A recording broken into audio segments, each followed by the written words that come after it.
Bem, pessoal, bom dia. Estamos aqui. Nossa aula de hoje é sobre as cruzadas e o renascimento comercial e urbano, tá? Então, as cruzadas foi um movimento convocado pelo Papa Urbano II no ano de 1095. No momento da conclamação da cristandade para o movimento cruzadista, o Papa Urbano II usou como principal justificativa a retomada da Terra Santa, que àquela altura estaria, na visão dele, Papa e da Igreja, ocupada por infiéis. Por infiéis, entenda-se muçulmanos, aquela religião islâmica, né, que foi fundada por Maomé lá no século VII, e o principal objetivo dele foi esse. Na verdade, as cruzadas trouxeram embutidas, né, trouxeram em seu bojo uma tentativa de desalojar populações excedentes que haviam no continente europeu, explicarei isso mais à frente, e também premiar aqueles nobres que, por não serem primogênitos, não tinham direito à herança dos seus pais. Na Idade Média vigorou em algumas regiões, principalmente na França, em parte da Itália, Portugal e Espanha, o chamado direito de primogenitura, ou seja, só o filho varão, o primogênito, tinha direito a herdar. Portanto, você tinha vários nobres sem posses. E aí, a esses nobres, a igreja prometeu riquezas, né, nos empreendimentos cruzadistas e a aventura. O jovem é dotado do espírito de aventura, então isso atraiu um grande contingente de jovens para as cruzadas. Bem, na verdade nós tivemos 8 cruzadas, relatamos aqui nesse mapa apenas as 4 primeiras, porque foram as mais importantes. A questão do mapa é bem interessante, porque além de saber como, você deve saber onde elas ocorreram. Então você vai ter a primeira cruzada em roxo, saiu daqui da França, né, em Metz, que é no subúrbio de Paris, e veio diretamente para a Terra Santa, né? Ela passa aqui, se divide aqui Tiro no Líbano, Trípoli no Líbano, aquelas cidades que foram fundadas lá atrás, na Antiguidade Oriental, Antioquia ou Antioquia, é dessa. Então, a primeira cruzada, ela obteve êxito, porque durante de 1095 até 1099 ela conseguiu desalojar os chamados infiéis da Terra Santa. Porém, depois os católicos perderam o controle da Palestina para os muçulmanos novamente. Tá? A segunda cruzada, você observa que ela sai aqui também de Paris, aqui perto. A França é um dos marcos da cristandade, né? Eu tinha um professor na faculdade que dizia que a única nação católica que deu certo foi a França, fazer essas brincadeiras. Então ela veio realmente até aqui, né, a região da Palestina, mas não conseguiu mais o primeiro êxito, o mesmo êxito do que a primeira, tá? Já na terceira cruzada, ela sai de Londres, ó. Ela vai sair de Londres, também chega à Terra Santa, mas não consegue desalojar o inimigo, porque os muçulmanos estão fortes. E a quarta cruzada aqui em verde, ela sai de Veneza, e ela retrata bastante o outro motivo, a outra motivação das cruzadas, que é a comercial. Em vez de ir diretamente para a Terra Santa, para a Palestina, ela foi para Constantinopla, tá? Antiga capital não, a atual capital aqui nesse momento do Império Romano do Oriente. Então ela marcou aqui claramente que a intenção não era apenas religiosa e também tinha seu cunho comercial. Aqui em Constantinopla, nesse período que as cruzadas foram para lá, foi instalado o chamado Reino Latino do Oriente. Então obteve um certo êxito por um tempo, mas depois os cristãos vão perder, porque vocês sabem que no ano de 1453 os turcos retomam Constantinopla, ou tomam Constantinopla. Essa data, inclusive, é emblemática porque marca o fim da Idade Média, tá? Então, aqui, essas 4 cruzadas, as quatro primeiras, respondem à nossa indagação no início da aula. Para que serviram as cruzadas? Desalojar os infiéis da Terra Santa, tá? Que só foi conseguido na primeira cruzada. E 2, estimular a reabertura do comércio no mar Mediterrâneo. Nós veremos isso no próximo slide aqui. Então, elas tiveram esses 2 objetivos, tá certo? Bem, as cruzadas, elas também marcaram a decadência do feudalismo, porque vários desses filhos de nobres que saíram daqui da Europa para irem para o Oriente perderam a vida e vários deles não voltaram também por se instalarem por lá. E devido à redução das guerras aqui na Europa, a redução dos conflitos, houve um aumento exponencial na população dos feudos, tá? Houve uma explosão demográfica nos feudos. Essa explosão demográfica dos feudos, ela vai provocar depois uma expulsão do excedente desses feudos. Essa expulsão dos excedentes, eles vão de início formar vilas, posteriormente formarão cidades, e daí que o princípio da nossa aula lá atrás, que eu chamo de cruzadas e renascimento comercial e urbano, ele vai ser configurado em decorrência desse fator aí, que é o aumento populacional nos feudos. Bem, houve outros fatores que estimularam também o crescimento populacional dentro do feudo. Exemplo, a adoção de novos alimentos. Então, a plantação de legumes, de novas alternativas alimentares fez com que os moradores dos feudos eles tivessem mais resistências às doenças e, consequentemente, aumentassem a expectativa de vida e o crescimento populacional. Uma outra causa é o próprio isolamento, como nós estamos vivendo agora em época de pandemia. Então, o isolamento que foram colocados esses moradores do feudo, esses servos e esses senhores, no caso dos senhores, ele fez com que o aumento populacional fosse progressivo. Você também teve uma outra causa, que era a redução das guerras. Os efetivos militares usados nos conflitos se reduziram. Então, todo o senhor feudal que estava em atrito com outro, em guerra com outro dono de feudo, o que ele fazia? Ele optava pelo sequestro, levava um contingente pequeno, sequestrava um senhor numa estrada, numa via, e aí pedia o resgate, cobrava o pedágio. Isso fazia com que morresse menos pessoas nesses conflitos aí pela disputa de terras, tá? E uma outra razão também para explicar o crescimento populacional nos feudos foi a suavização do clima. Então, nós tivemos aí 4 fatores que fizeram com que o aumento populacional dentro dos feudos fosse acarretar futuramente uma expulsão desse excedente populacional.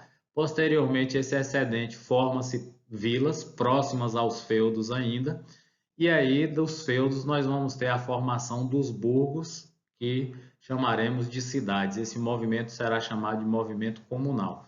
Nós veremos aqui mais adiante. Então, aqui, depois da saída desse mapa, prestem atenção nele, nós vamos ver aqui o que eu acabei de falar, a convocação pelo Papa com o objetivo oficial de libertar a Terra Santa do domínio muçulmano. No entanto, outros fatores contribuíram para a organização das cruzadas. Canalizar o espírito guerreiro dos nobres para o Oriente, o jovem que não era herdeiro, não tinha o direito de primogenitura, ele adorava aventuras. O ideal de peregrinação cristã. Sobre a peregrinação cristã, nós sabemos da criação de várias ordens, né? Os templários, que mais tarde foram qualificados como guardiões da fortuna da igreja. Um fato marcante na história dos templários é a morte do Jacques de Molay, que é um dos patronos aí da maçonaria. O Jacques de Molay ele foi atraído para uma conspiração por Felipe IV o Belo de França. E aí ele foi obrigado por Felipe IV o Belo a revelar os segredos, onde estariam os supostos tesouros da igreja. Ele não o fez. E nessa conspiração contra o Jacques de Molay, vários seguidores da Ordem dos Templários foram capturados na Europa. E como o Jacques de Molay não revelou o suposto segredo dessa fortuna dos Templários, ele foi morto numa sexta-feira 13. Daí a liturgia cristã, a liturgia católica, colocar o dia, uma sexta-feira 13, como um dia aziago, como um dia de azar, que as pessoas falam. Mas, na verdade, historicamente, foi isso que ocorreu, foi a morte do Jacques de Molay, que era um dos próceres da igreja, um cidadão bem importante, tá? O interesse econômico de várias regiões do Ocidente e no Oriente, nós já vimos aqui a Quarta Cruzada, ela direcionou-se para Constantinopla, que é uma região rica. Nós já falamos lá quando do estudo da Idade Média Oriental, que o Império Romano do Oriente ele sobreviveu até meados do século XV.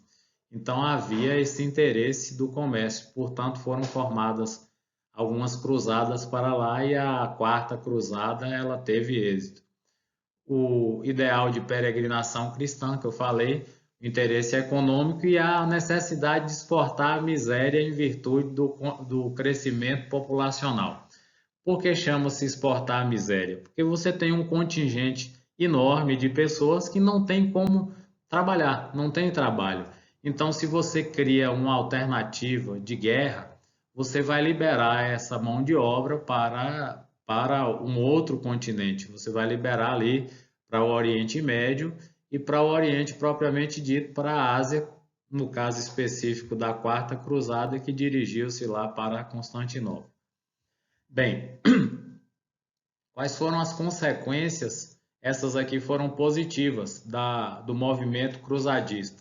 Então, o mar Mediterrâneo foi reaberto, porque naquelas constantes viagens você vê, vai se formar verdadeiras caravanas marítimas, né? Expedições marítimas, e aí você precisa investir em embarcações, em víveres, na logística, compra de armas, homens, alimentação.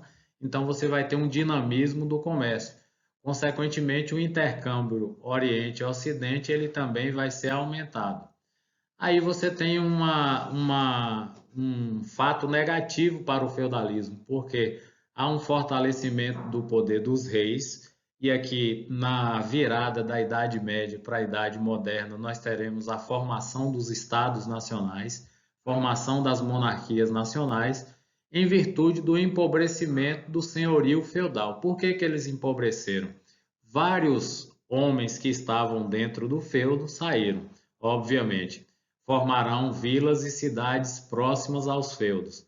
Mas o fato da produção ter crescido não deu conta de alimentar todo mundo.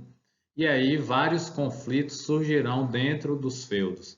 E o poder que era descentralizado no feudalismo, que era policêntrico, ou seja, dividido entre vários senhores, ele agora vai concentrar-se no próprio rei. Quem era o rei aqui? O rei são aqueles suzeranos ricos. Os mais ricos, com a linhagem nobre, passariam a liderar seus países. Então, o próximo tópico que a gente vai estudar é a formação dessas monarquias. Nós vamos retirar aí o estudo da França e da Inglaterra após a Guerra dos 100 Anos para simbolizar a formação dessas nações. Então, França, Inglaterra, elas surgem como países no século XV, precisamente em 1453, com o fim da Guerra dos 100 Anos. Tá? E ato contínuo, se acaba um modelo que é espelhado, ancorado na agricultura, né, na ruralização da Europa, a próxima movimentação vai ser aqui um renascer das cidades, das urbes e do comércio. Então, o enfraquecimento do feudalismo fortalece o renascimento urbano e comercial, tá certo? Então, só recapitulando, as cruzadas tiveram esses objetivos de retomar a Terra Santa do domínio muçulmano, mas tiveram como contrapartida, como efeito colateral, todas esses três fatores que nós relatamos aqui, tá? Então, agora nós vamos falar do renascimento comercial e urbano. E, como fizemos lá no primeiro slide, nós vamos mostrar aqui um mapa que é bem importante, saber o que e onde. Bem, aqui nós temos as rotas de comércio marítimas, que estão em azul, as rotas de comércio terrestre, e isso não significa que essas rotas comerciais elas vieram necessariamente com o fim da Idade Média. Não. O feudalismo ele ocorre de forma distinta em várias regiões da Europa e já após o século XI ali a convocação das cruzadas, nós já percebemos algumas movimentações nas urbes europeias. Aqui são as cidades europeias mais velhas, né? Se conhece todas elas hoje. Já tinha Paris, Veneza, Gênova, olha as cidades italianas famosas aqui, Roma, Marsella, Barcelona, Bordeaux, Lisboa. Então, as feiras foram grandes entrepostos comerciais. E, inicialmente, elas eram locais, aconteciam só em locais específicos. Posteriormente, elas foram crescendo e ganhando importância continental, ou seja, a principal feira é a feira de champanhe. Quando você vê falar em champanhe, aquele vinho que deu errado na experiência no mosteiro, fica realmente aqui na região de Champagne, na França. Então, essa região de Champagne é uma região que teve uma feira que alcançou um movimento tão importante que as pessoas saíam de várias cidades da Europa para fazer compras, transações comerciais na feira de Champagne, tá? Então, as rotas marítimas são essas em azul e as rotas terrestres em vermelho. Então, aqui você percebe um movimento intenso do comércio, tanto por mar quanto por terra. É isso que é caracterizado como renascimento comercial e urbano. Nós veremos agora no próximo slide uma explicação por que isso aconteceu e como aconteceu. Bem, como nós vimos lá no mapa, no norte da Europa formou-se a Liga Hanseática, ou ANSA, que ficava na Alemanha, união de várias cidades alemãs por via marítima. Então, essas rotas são rotas marítimas, né? Saíam ali do norte da Europa e iam para o centro. Então, o Mar do Norte e o Mar Báltico. Comércio de peles, madeira, peixe seco, etc. Na Itália, Veneza, Gênova são cidades riquíssimas nessa época, são cidades-estados, tá? Nessa época a Itália não era unificada ainda, então Veneza, Gênova, você tinha o Doge de Veneza, um cara extremamente importante. Se você vai ali na Praça Navona, em Veneza, na Piazza San Marco, você vai ver as residências dos Doges antigamente, são verdadeiros colossos. Gênova também, então elas daqui, pessoal, ó, que Cristóvão Colombo nasceu aqui, ó, navegante genovês. Como ele tinha experiências em navegação, mais tarde os reis católicos da Espanha, Dom Fernando e Dona Isabel, vão contratar os serviços de Colombo para empreender as famosas viagens ultramarinas e ele vai chegar aqui na América, ele vai chegar na América Central, lá na ilha de Guanaane e descobre a América. Então, Colombo ele não era espanhol, ele era genovês, nasceu em Gênova. Olha a experiência que esses navegadores tinham nessa época. Comércio intenso, então eles já conheciam, dominavam o mar, tá? Então aqui as cidades italianas, elas compravam essas especiarias no Oriente, seda, cravo, canela, alabastro, tudo, vendiam na Europa com preço exorbitante. Daí uma explicação para portugueses e espanhóis saírem do domínio deles para empreender as viagens ultramarinas, ou seja, evitar pagar mais caro, eles buscaram uma nova alternativa de comércio. Então a gente diz aqui que o eixo comercial sai do Mediterrâneo e vai para o Atlântico. É o famoso deslocamento do eixo comercial Mediterrâneo-Atlântico. Bem, nessas rotas aqui italianas, e francesas, nós já vamos ter as rotas terrestres, né? Eu falei aqui, mostrei lá no mapa que a feira de Champagne é a mais importante. Então as feiras elas dinamizam o comércio, aumenta o comércio e aparece aqui, ó, as trocas monetárias. Aqui um fator importante para o aluno lembrar, porque durante o feudalismo nós falamos que a economia era quase a monetária, havia uma escassez de moeda na Europa. Então, a retomada do comércio, a fundação das cidades, nós vamos precisar de moeda para facilitar o comércio. Então, os portugueses e espanhóis vão buscar essas moedas, ou vêm buscar essas moedas, os metais preciosos aqui na América. Então, uma coisa é ligada à outra, tá? Então, você percebe que na história nada é solto. Nós deveríamos estudar tudo de vez, mas por um recurso didático a gente tem que separar. Então, a necessidade, a fome metálica na Europa vai proporcionar essas viagens de portugueses e espanhóis em direção ao continente americano. Daí a descoberta do Colombo, né, que é genovês, italiano, a cargo dos reis espanhóis, o empreendimento vem em direção à América. Então, aqui as feiras, elas se desenvolvem no encontro das rotas comerciais, onde tem aqueles pontinhos em negro, a gente chama de nós de trânsito, e a principal delas é na região de Champagne, na França. Bem, o intenso desenvolvimento comercial colaborou para o desenvolvimento das cidades e uma nova classe que nós vamos chamar de burguesia.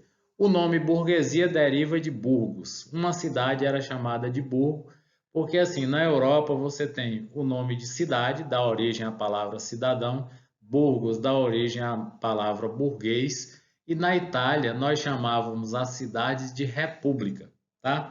Na região norte da Europa, nós chamávamos de comuna.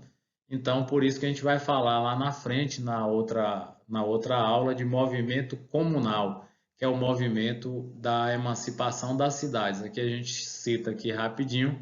Então, o movimento comunal é o movimento de formação das cidades medievais. Havia duas formas da cidade adquirir o seu status a sua autonomia, o seu status de independência. É pela compra da carta de franquia. O que é uma carta de franquia? Como eu falei para vocês, as cidades elas surgiam próximas aos feudos, porque os feudos eram criados próximos a estradas, próximos a rios, tá? Então, o que acontece? Quando aqueles moradores do feudo saíram, a alternativa que eles tinham era próximo ao feudo, afinal ele conhecia a região. Então, quando ele funcionava próximo ao feudo, o senhor feudal poderoso vinha de lá e impunha uma condição. Olha, para você funcionar como vila nos meus domínios, eu quero que você me pague um pedágio, uma espécie de taxa de localização e funcionamento da época. Então, aqueles que concordavam, aqueciam, pagavam, pronto, viravam a cidade. Esse é um movimento comunal. O outro movimento é pela via violenta. Os moradores de vilas que não aceitavam pagar esse pedágio iam entrar em guerra com os senhores feudais, disputas mesmo, disputas de guerras. E aí, se a cidade vencesse, a vila vencesse, ela se transformaria numa cidade mesmo, sem pagar pedágio. Essas que conseguiram pela via bélica, pela via militar, se transformaram em cidades mais fortes, mais ricas, porque não precisavam pagar pedágio. Então, esse que foi o chamado movimento comunal. E para que aqueles que pagavam, eles recebiam um documento chamado carta de franquia. Era uma espécie de alvará que eles punham na entrada da cidade e diziam, a gente pode funcionar tranquilamente. Bem, no interior das cidades, ou burgos, ou comunas, ou repúblicas, funcionou as chamadas corporações de ofício, espécie de sindicatos da Idade Média. Para que serviam as corporações de ofício? Regular a produção, defender o preço justo, e praticar o monopólio. Traduzindo, então, todas as corporações de ofício, elas tinham um patrono, né, um padroeiro, e esse padroeiro era um santo. Daí que você vê, por exemplo, aqui no Brasil, fala-se assim, Santa Luzia é a santa dos cegos. São Cristóvão é o padroeiro dos motoristas. Alguns deles nem existem, na verdade são criações. Mas na Idade Média, cada corporação, cada profissão tinha seu padroeiro, tinha seu patrono. Mas o objetivo dela, na verdade, dessas corporações de ofício, era regular a produção. Vou dar um exemplo. Digamos que nós tivéssemos numa determinada cidade a produção de sapatos. Então, ali você tem o sapateiro, os moradores da cidade, a população é de cerca de 10 mil pessoas, vamos dizer assim. Uma cidade com 10 mil pessoas na Idade Média era enorme, era uma metrópole.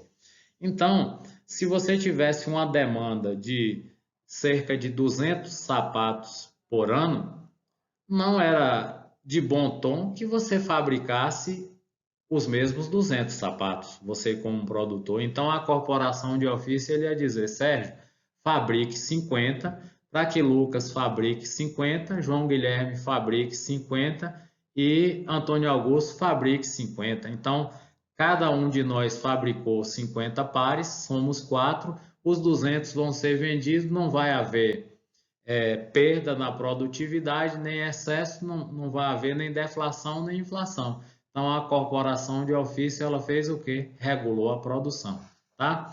A defesa do justo preço era, olha, você vai produzir por tanto, vender por tanto, porque a usura, nesse momento, era condenada pela igreja. Então, digamos que um par de sapato desse, o custo para a gente fosse R$ 50, a igreja ia atribuir aí um lucro arbitrário, vamos dizer que ele nos colocasse mais 50, pronto. Nós não poderíamos vender acima de R$ 100 para evitar a usura. Os críticos vão dizer que a igreja impunha regras para terceiro e não adotava as mesmas para si, mas é outra história. E, por fim, isso é uma prática de monopólio, né? Porque nós 4 aí controlaríamos a produção de sapatos, evitando até que a concorrência entrasse com o intuito de baixar esse preço. Mas, na verdade, o que nos interessa aqui é estudar o surgimento dessas corporações, uma espécie de embrião dos atuais sindicatos patronais. Uma outra observação é que as corporações de ofício na Itália, ou na futura Itália, visto que a Itália aqui não estava constituída, eram chamadas de guildas, tá? De guildas. Bem, no interior das corporações de ofício, nós temos uma divisão hierárquica. O mestre, o aprendiz e o jornaleiro. O jornaleiro aqui, obviamente, não é o rapazinho que entrega jornal. É o cara que está aprendendo, que trabalha por jornada. Então, o mestre, ele passava os ensinamentos para o aprendiz, que durava esses ensinamentos aí cerca de 6 anos, 6 a 8. E aí, quando o mestre já estava velho, o aprendiz assumiria os negócios, o mestre se aposentava e aí o ciclo ia se complementando, né? Então, pessoal, isso aqui nós trabalhamos com as cruzadas e o renascimento comercial e urbano. Estudem, vão lá no livro. Esse tópico está na página 18 do nosso livro 2, 18, 19 e 20, tá? 18, 19, 20 até 23, que nós temos aqui o renascimento comercial e urbano. Na próxima aula, nós vamos falar da crise da Idade Média, vamos falar aqui da cultura da Idade Média, a toda baixa Idade Média, vamos falar da peste negra, que está bem a contento aí, né, por conta dessa pandemia que nós estamos vivendo, período de quarentena. Enfim, bons estudos e boa sorte, até breve.